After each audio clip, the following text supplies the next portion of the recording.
Hi guys, good afternoon sa lahat. Andito na naman kami, may date kami ni Papang John sa sandaling oras. May ano kami ngayon guys, date ni Papang John sa isang resto, kumakain kami. Kahit papano, may oras.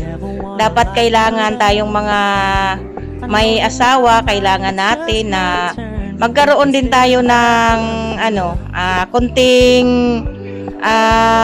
sa sarili natin kasama ang ating mahal sa buhay.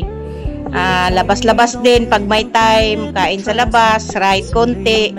Kaya yan ang ginagawa namin ni Papang John guys, pag may time kami, lumalabas kami, kain kami.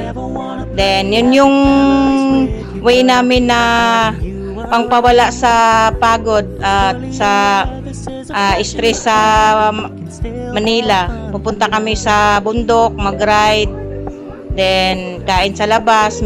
Minsan kasama namin ang mga bata pag sasakay kami ng 4 wheels, pero kadalasan nagra-ride lang kami ni Papang John.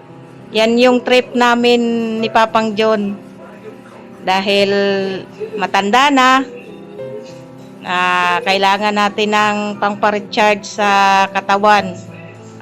Pero ang importante, ang i-recharge natin, ang spiritual natin.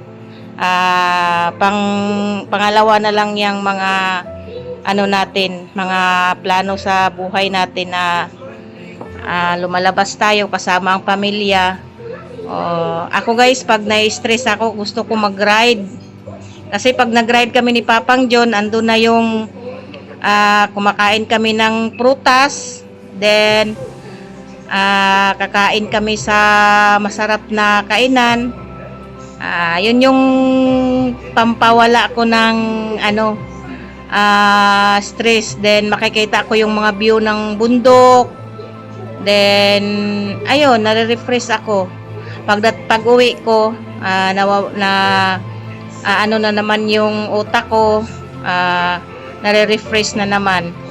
Then yun lang talaga ang namin guys, sa isang buwan, minsan dalawa, o kahit basta sa isang buwan may isang labas kami ni Papang John. Kasi yun yung talaga ni KJ, bilin sa amin na pag binibigyan kami niya ng budget, o kaya si ate nagbibigay sa amin ng budget para makalabas kaming dalawa.